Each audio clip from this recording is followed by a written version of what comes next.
Hey there, everybody, and welcome to the FTN Network Schatz and Tanier NFL podcast for Thursday, December 28th, 2023. It's our last show of 2023, but not our last show of the 2023 season because the season continues into early February. But we are here to talk about Week 17 in the NFL. I'm Aaron Schatz of FTNFantasy.com/DVOA.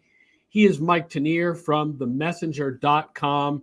If you are watching us live on YouTube, please make comments, ask questions. We love to talk to you about this week's games. We're here every Monday and Thursday at 11 a.m. Eastern, but not next Monday. We took Christmas off. We're taking New Year's off.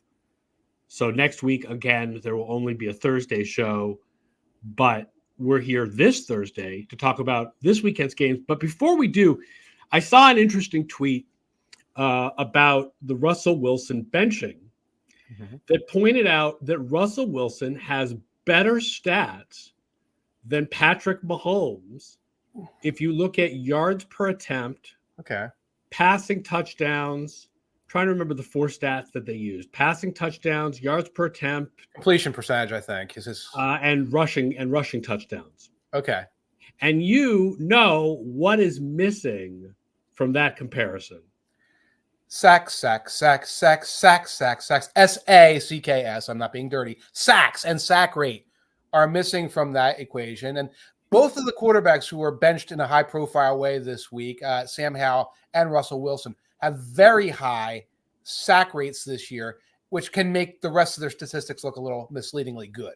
And you look, at Wilson, and what do people talk about during his games? Oh my God, Wilson's running around in the pocket. He doesn't know what to do. Like, clearly the pocket presence is an issue. It was in Seattle. Right. And it is in Denver. So the Broncos are 27th in adjusted sack rate. Wow. And the Commanders are 30th in adjusted sack rate. Right. Now, when I talked about this on Threads, I got a lot of pushback from people saying, well, this obviously example that these offensive lines are terrible. And This goes back to something that's been in the almanac for 19 years, 20 years. That sacks are basically a quarterback statistic. And that's especially true this year. When you look at these two offensive lines, I would categorize the Broncos as like an average offensive line. The Commanders is a little bit of a below average offensive line. But when you look at it through the prism of quarterback sacks, suddenly they look like the problem when, in fact, it's largely the quarterback in both cases. Yeah, and listen, it's difficult for those of us on the outside to analyze offensive line play because all we have is stuff like sacks and pressures. And pressures are partly a quarterback stat too. I mean, these things do have something to do with the offensive line. Yes. But they're, I'd say, like 60-40 quarterback. Right. Maybe more than that, maybe 2/3, 1/3 quarterback. I'll give you another example from a team we're going to talk about in a little bit. Okay. In ESPN's pass block win rate, the Miami Dolphins are 31st. Second worst. Yeah, but in adjusted sack rate, they're third. Interesting. Because the way the scheme is designed and the way Tua Tagovailoa plays, they get the ball out super quick and they avoid sacks. They avoid sacks there. And they've had injuries all around on their offensive line, and they've compensated for it. And you do have things like, FTN, as Sports Info Solutions, other places will do things like blown blocks. You can count blown blocks. Right. Not perfect by any stretch of the imagination. It gives you like sort of a sniff test. Right, because it gives you bad plays. It gives you egregiously bad plays, but it doesn't give you run-of-the-mill bad plays, and it doesn't give you good plays. It just gives you the really, really bad plays. And they're useful, but yeah. Right. Limited. And you'll see often with them where it's like there's not a lot of blown blocks, at least relatively speaking, from these offensive lines. So where are these sacks coming from? And you triangulate back and you talk about how we've watched both of these quarterbacks run around in the pocket, or in Hal's case, more of just stand there and wait for things to develop too long early in the season.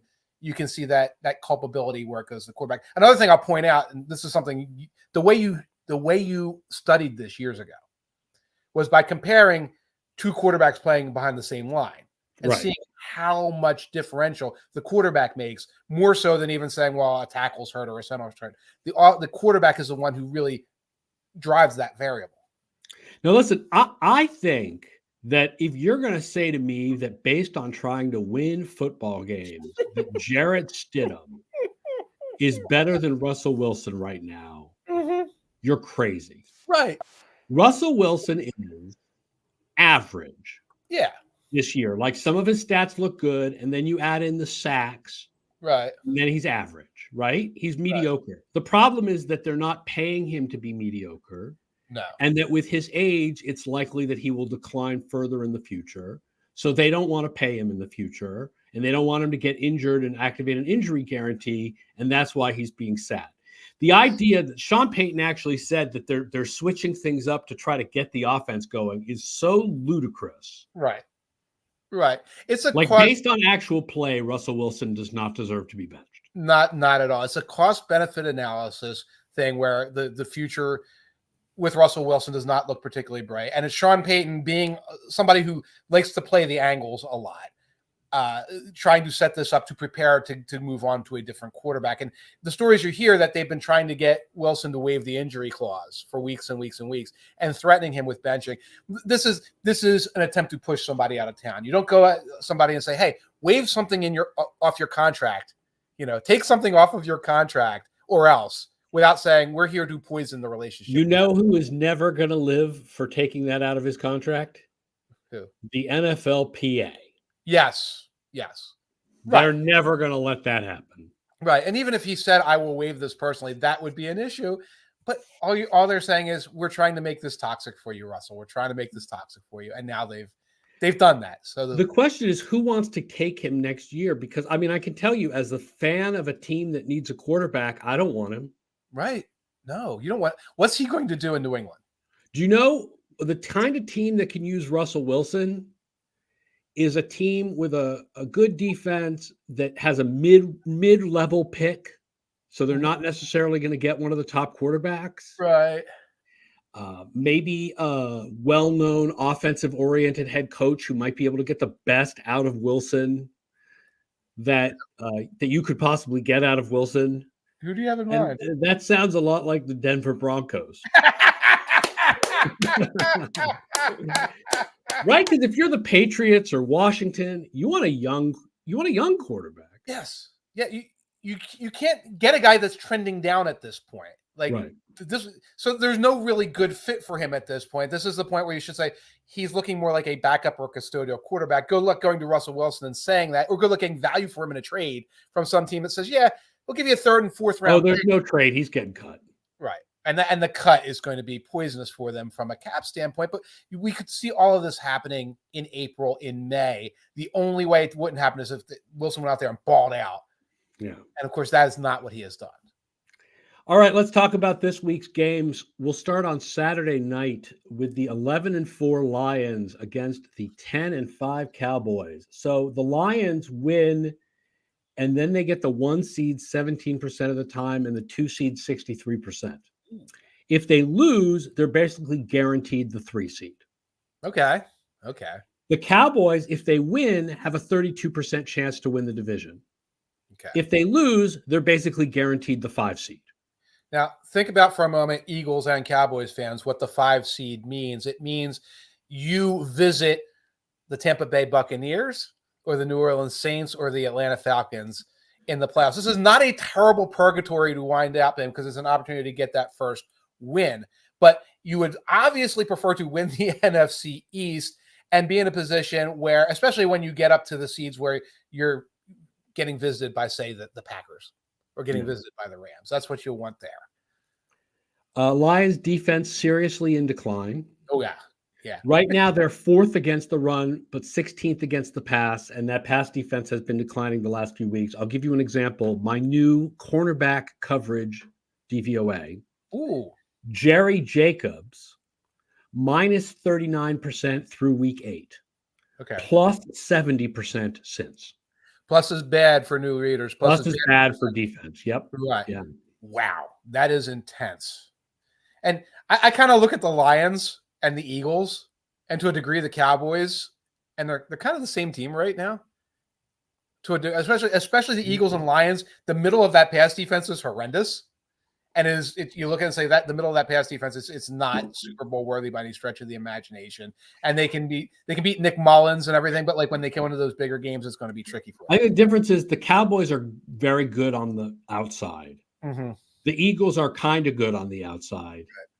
And the Lions at this point are not good on the outside. It's run defense and pass rush where it's a problem. Right. The Cowboys should blitz Jared Goff. Of course. They are better with a blitz. Okay. And he is better without a blitz. And they have a very strong pass rush going up against a very strong Detroit offensive line. So that is a very interesting, good matchup.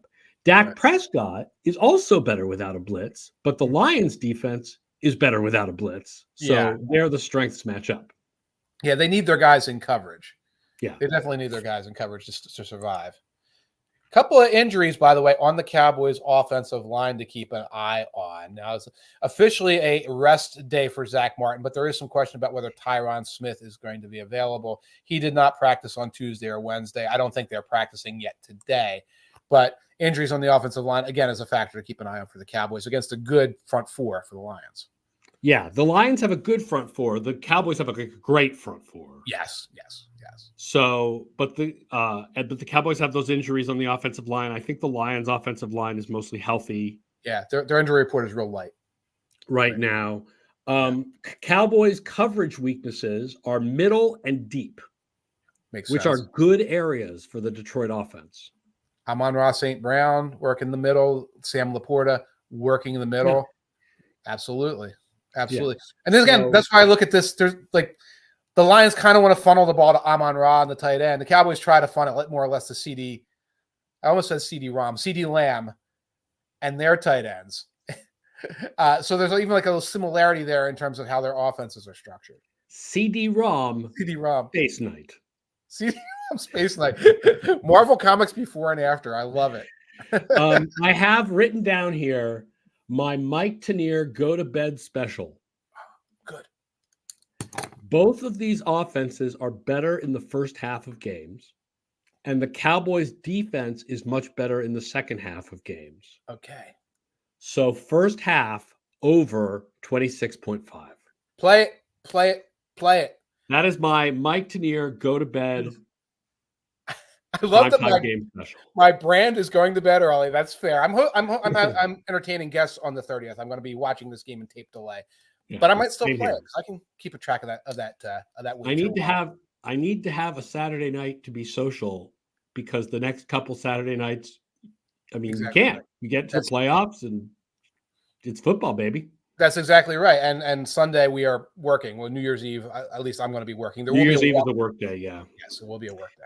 So what is your thought? Oh, I forgot to write down what the lines were on this game. Hold on, let me open that up. But you got my special. Forgot to do something this morning. The line on this game is Dallas -6. Yeah, I'm seeing -5.5 live right now. That's a tough line. I would go with Detroit with that line. Detroit and the points. There's just too much opportunity there for a 4 or a 3 or a 2-point Dallas win. Yeah, I would go with Detroit and the points. I'd love 6.5 better than 6 or 5.5. I think it's a little bit of an overreaction to how badly the Detroit defense has played lately. And these things tend to reverse when you don't expect them. Right. I worry about the Cowboys' home road split. It is so pronounced that it's not something I can just like. Right. And this is the home game for them. But for the Lions' home road split, it's an indoor game. It's on the road, but it's indoors. All right. I'll do the Lions. I'm doing the first half over though. First half over 26.5. Yep. Yeah. Right.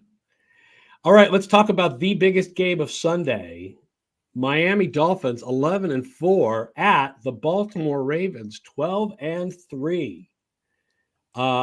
If the Dolphins win, then they're 70% to get the 1 seed and 37% to go to the Super Bowl. If they lose, they are 0% to get the 1 seed and 17% to go to the Super Bowl. Right, because they lose the head-to-head against the team that would be ahead of them. So it's over for them in that circumstance. And meanwhile, the Ravens, get ready for these numbers to be super high because we know DVOA has the Ravens as one of the greatest teams ever. Yes. Win, and they get the 1 seed 100% of the time.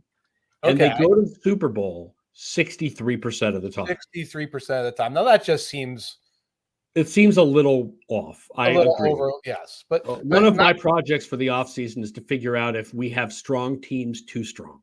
right. Lose, by the way, and they get the 1 seed still 28% of the time, and they go to the Super Bowl 46% of the time. Yeah. Those numbers for the playoff tournament seem high, but of course, we're coming off of a very validating win for DVOA where you had these teams 1 and 2 all year. And two whipped one. And 2 whips won. And while it's like, well, 1 should have won, it's like a lot of people did not have Baltimore number 2. No, they did not have Baltimore up close to San Francisco like DVOA did. That's very true. Right. The Ravens are number 1 defense against the pass, but 10th against the run. And of course, the Dolphins have the number 3 running game in the league.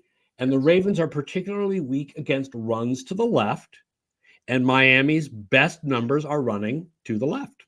Interesting. Runs to the offensive left. Runs to the offensive left, which I think a lot of times they're using misdirection opportunities. That's behind what's his name, Armstead. Armstead, exactly. And again, like a lot of times, I think a right-handed offense, and you're getting the ball back that way on an end around, getting the ball back that way on some kind of counter, and the Dolphins are very good at those. Dolphins defense, by the way, much better in recent weeks. Mina Kimes asked me for a stat about how they've been since week 8. I don't know if that's the exact week that Jalen Ramsey came back or just the week they sort of turned it around. But they're the number 5 defense in DVOA since week 8. Wow. That's something. So, their defense has definitely come alive. Their offense is not doing what it did early in the year. They're not putting 70 on people. But their offense is still obviously very good. What I was most impressed by, and I wrote about it at the Messenger, against the Cowboys was how good the complementary football looked. Like, this is a team I think of as explosive plays. And they go out there on the 2-minute drill and they get a touchdown. They go down there at the end of the game with 3.5 minutes left. They get the game-winning field goal with 0 ticks left on the clock or close to it. They managed field position, and they had the Cowboys field positioned into a corner for a lot of the game, which are all the things that you need to do as sort of your counterpunch to saying Tyreek. Right now, the Dolphins are excelling at that kind of football. And it's interesting. We were talking, someone asked me about what is the team in the AFC that might be able to challenge the Ravens. And it really might be the Dolphins because of the speed they have on offense. Right. To counter the exotic blitzes and the quality pass rush. Right. And then on defense, Miami is very strong against middle of the field passes, and Baltimore passes to the middle of the field more than the NFL average. Right. I mean, obviously there's no Mark Andrews, but even the other people, they pass to the middle of the field more than the NFL average. Right. They do get the ball to Likely a lot these days. Flowers catches a lot of passes towards the middle of the field. They run crossing routes relatively frequently. So a couple of injuries we're keeping an eye on. By the way, Mark Andrews may be back for the playoffs. There's rumblings. Maybe back for the playoffs, yes. Right. But for this game, a lot of eyes on Kyle Hamilton right now. I've been refreshing, trying to get information. He's somewhere between questionable and doubtful right now. Obviously a safety who had a giant game against the 49ers and has been, all pro level safety, blitzer, etc. One problem, Jalen Waddle's status, very up in the air right now. I believe he was a do not practice earlier in the week, but obviously someone to keep an eye on. Robbie Chosen also on the injury report. For that one is right. But when you lose Waddle and you got here's the guy that can run the verticals and stuff like that, the guy who can run the verticals is Tyreek Hill. So, third guy.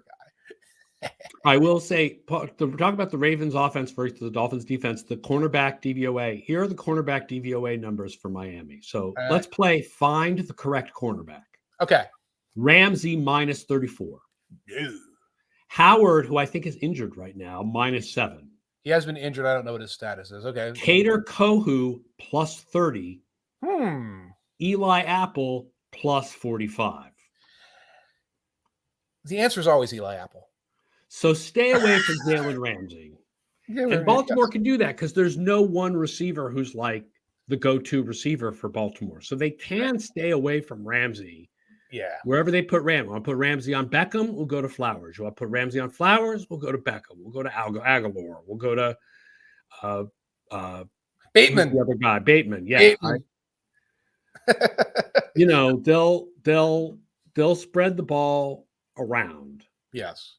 So the fact that Miami, if Howard's out and Apple has to play, and then so you've got Kohu and Apple, that's not Right. good. Even That is though not. the Miami pass rush has been really good lately, there are weaknesses in the Miami secondary. Yeah. The line is Baltimore -4, and it is in Baltimore. Yeah. I think that this line is pretty accurate. Mm-hmm. But I think Miami has a better chance, and I'm saying this as the leader of the Ravens bandwagon. I think Miami has a better chance than people might realize. And I think if I had to play the spread, I would go Dolphins +4. Yeah, no one likes to lay that many points with the Ravens, no matter how good they are. I think I would even rather just take the Dolphins money line under the idea. I don't know what the money line is, but under the idea that maybe this is the like turnabout game where all of a sudden the Ravens get whipped. Right? There hasn't been a game this year. There hasn't been a single game this year where the Ravens have been whipped. Right. The three losses are all super close. Early, wasn't there one earlier in the season, but very no, early? They lost to Indy really close. They lost to Cleveland in really close, and I can't remember what the third one was, but it was really close. All their losses have been really close. The money line would be +154. I prefer the Ravens in this. I just don't like the spread. Maybe I'd try to tease the spread to 2.5 or something like that, so you get the win on a field goal thing. But I think I would do the Dolphins with the +154, and okay, because the odds are good there. Even though I do think the Ravens are properly favored in this game. Right, it's a good way to say, well, this payout is worth the risk that you're taking. I would rather have it around +180 or something before I did it. Right. Raiders 7-8 at Colts 8-7. It's another 1:00 game. Look, there's a lot of these 8-7 and 7-8 teams, man, and some of them are going to make the playoffs. Raiders make the playoffs 44% of the time if they win, 0% if they lose. Huh. Colts make it 66% of the time if they win, 19% if they lose. Raiders are the number one defense of the last 6 weeks. Oh my God. How? But they are right. Name a player on the Raiders defense other than Max Crosby. Mickey Spillane. That's not his first name. Mickey Spillane. That's not his first name, but he wrote detective novels. Jimmy Spillane. The thing is, Robert Spillane. Man Spillane. They're much stronger against the pass than the run, and the Colts are a stronger running team. Divine Diablo. Divine Diablo is one. Yep. Okay. Is Merrig Trevor Merrig? He's still there. He didn't get cut or something like that. Hobbs is still there, right? Hobbs yes. And Shaw, they're still there. Nate Hobbs. Yep. Yes. Huge numbers that suggest blitzing Minshew. Okay. Minshew 6.7 yards per pass without a blitz, 4.5 with. Mm-hmm. Raiders 6.2 allowed without, 4.9 allowed with. Okay. So come after him. So come after Minshew. Yes. The big weakness of the Raiders defense is that they are 31st in the league on throws up the middle. Okay. And Minshew is slightly below average throwing up the middle because the Colts are like basically average at everything. I mean, they're a little bit above average running, but like if you look at the Colts numbers, it's like everything is 17th. Yeah. Yeah. Right? Like they're just 17th at everything. And I believe it in part, and they're very RPO heavy. And a lot of what they're doing there is like, okay, Minshew's going to hand off. If he's got a light box, he's going to throw it. If he sees a matchup he likes, a lot of those throws are going to the right side of the field as you would normally do in that kind of offense. I feel like it's partially getting figured out to a degree. And the absence of Michael Pittman, especially last week, was a problem. Pittman still on the injury report, concussion and shoulder, did not practice this week. That's a big gap in their offense. That's a big drop in the drop from Pittman to whoever their third or fourth. I guess it's Josh Downs. No, Josh Downs is their third. So I don't know who's the fourth receiver. And Pierce, and I lose track of right. Who comes in? See Pierce. So Pierce becomes the 1, and Downs becomes the 2, and I don't know who becomes the 3. And it's a big drop. I mean, the fact that we don't know who it is emblematic. The fact is speaking to us. Yes, it's Isaiah McKenzie sometimes. Oh, old Patriots killer Isaiah McKenzie. Yes. Charting stats, by the way, suggest the Raiders are better in man coverage. They are 4th in man and 28th in zone. Okay. But Gardner Minshew is better against man coverage. Right. He's 11th against man and 28th against zone. He'll put the ball in there and see what happens. So, and when you flip it around to the Raiders on offense and the Colts on defense, the big thing is, I think, staying away from Kenny Moore, who's having a great season. Right. A lot of times they want to put Devontae Adams in the slot to get good matchups. I think this is a game where you want to keep Devontae Adams out of the slot to get good matchups. Right. The problem is with the Raiders offense, this is just very paint by numbers right now. They're doing a good job protecting Aiden O'Connell. Right. But how much can O'Connell really do? I mean, that's the problem. They try to slow that game down. They try to slow that game down and run it and create some simple reads and a lot of protection for O'Connell. And, they've been fortunate. I don't know what happened against the Chiefs, frankly, to be honest, but they've been fortunate that they don't have these teams with these electrical pass rushes that can just. Defense happened against the Chiefs. Yeah. Their offense did nothing. Did nothing, right? That was all defense and a couple of turnover, pick sixy, fluky things, and their defense was phenomenal, and their offense did nothing. So I don't know if their offense is going to do much against the Colts. I mean, the Colts defense is not as good as the Chiefs because the Colts defense is like 17th in everything. Right. The line on this game is Colts -3. I have to lay points on the Colts to play this game? Oh, my God. With Pittman out, I guess I'm going Raiders. I can't with the Raiders. I just can't with the Raiders. This is definitely a don't want to play it, I think. Don't want to play it. No, I would put it in. I would take the Colts and put it into some kind of parlay with another game along the way that I don't like. But just, I hate the fact that there's a 40-something% chance that the Raiders are making the playoffs, and I hate the fact that we just did a segment on this. Don't play the game. They have to win this game in order to have that 40. Right now, it's like a 22% chance. Right. But it goes way up because they take this team out of the contention. That's part of what they do. 4 p.m. Bengals 8-7 at Chiefs 9-6. McKenzie is suspended for the rest of the year by the team, says Todd Singer. So McKenzie is not the 4th receiver for the Colts. Correct. Thank you very much. I think they go a lot of 12 at that point, looking at what they do. It's Kylan Granson and Mo Alley Cox and Jelani Woods. And I just named Colts tight ends. Isn't that exciting? Bengals make the playoffs 51% of the time with a win and 3% with a loss. 3%. Chiefs 100% of the time and 89% with a loss. Yeah. The Chiefs defense is 5th against the pass and 29th against the run, but I don't really feel like Joe Mixon has been lighting it up. I mean, he's been helpful, and so is Evan Brown coming off the bench a little bit, but I don't think it's a factor. It was more like they were able to play complementary offense decently during the winning streak, during the Jake Browning streak. The Chiefs allow only 50 yards a game to number 1 wide receivers. So there might be an interesting T. Higgins under. I could not find the prop. Probably because, it looks like Jamar Chase will miss this game. It's not 100% certain. So we are looking at T. Higgins again as the likely number 1 receiver for the Bengals. Let me see if one's up there while you. Bengals are 31st against tight ends. Oh. Which sounds like it's Travis Kelce time. Yes. But I have an interesting idea. I don't know if there are props available. Maybe it's Noah Gray time. Interesting.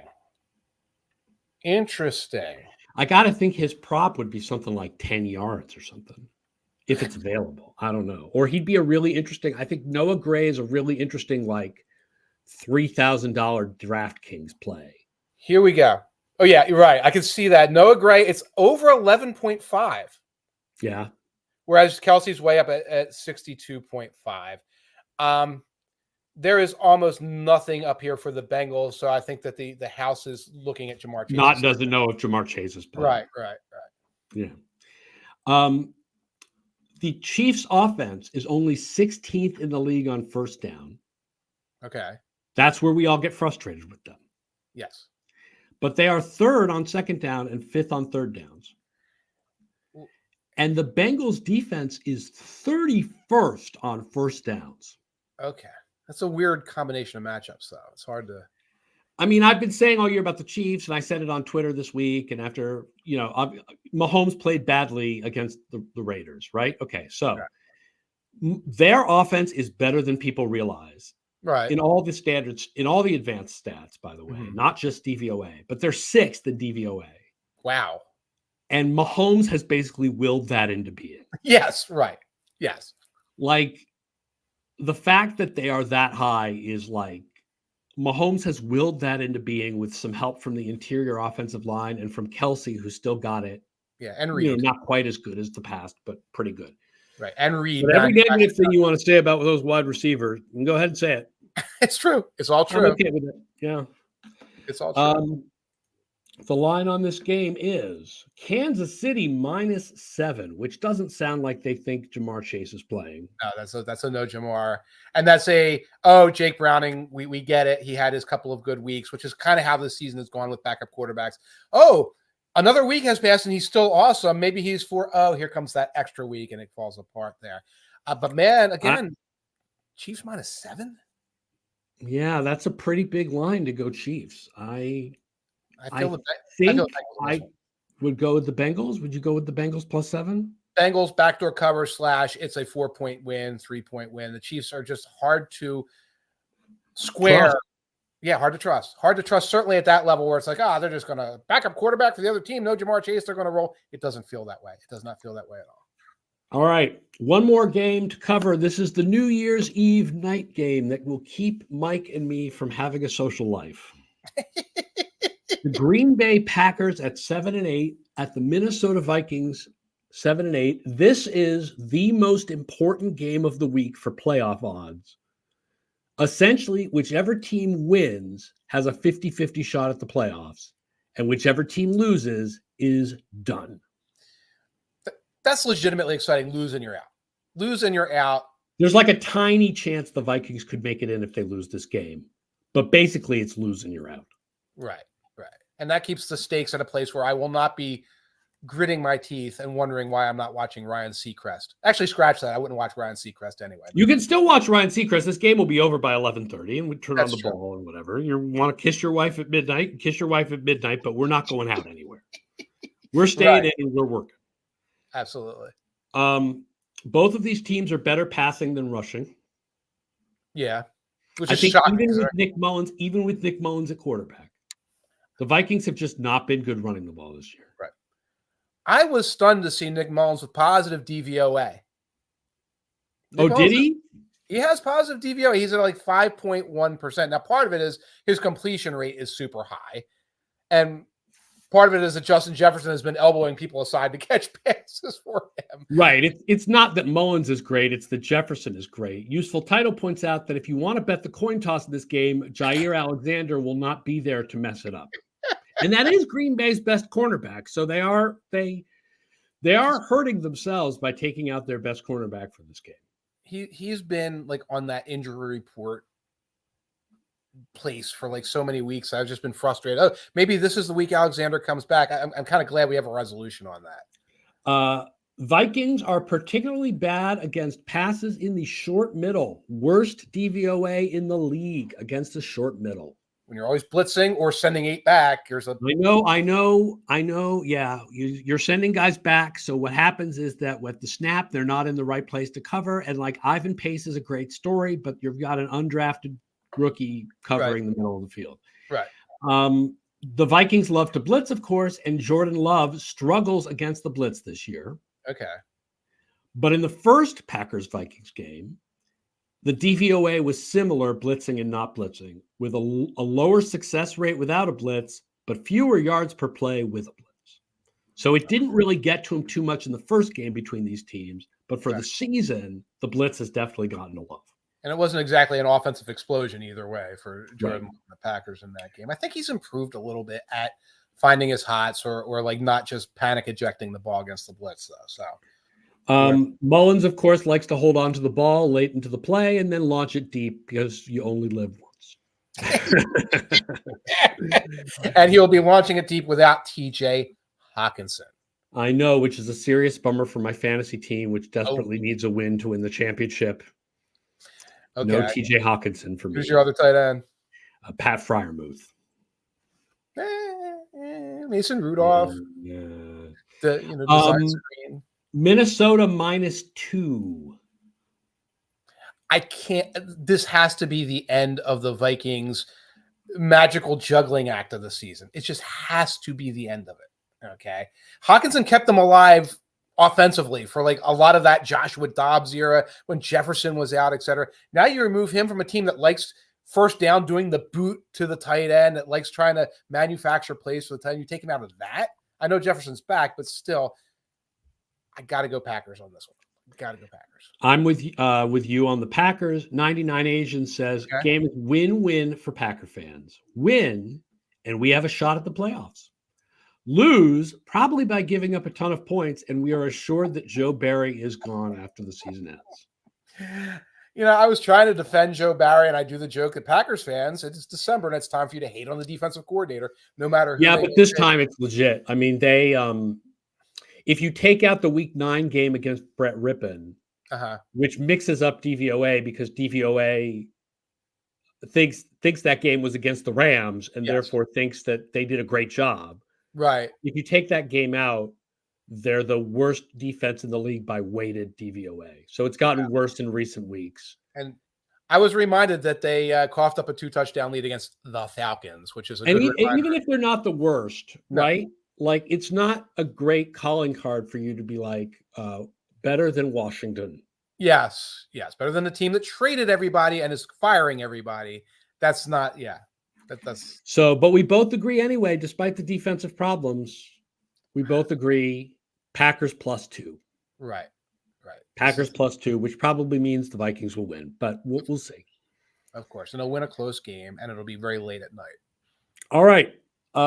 No podcast on New Year's. Just reminding everybody, there is no live stream or podcast on Monday. No podcast on New Year's. So we will be back next Thursday to preview Week 18. We're here already at the end of the season. And then the following Monday, we will be wrapping up the regular season and Black Monday and starting to talk about playoffs. Yes. So thank you, everybody who has watched the show. And thank you, everybody who has listened to the show. And please tell your friends and rate and review us and say good things and spread the word. He's Mike Tanier, themessenger.com. I'm Aaron Schatz, ftnfantasy.com/DVOA. Everybody have a great New Year's Eve of football watching. And a happy New Year. And let's talk to you in 2024. We will talk to you next year. So long, everyone.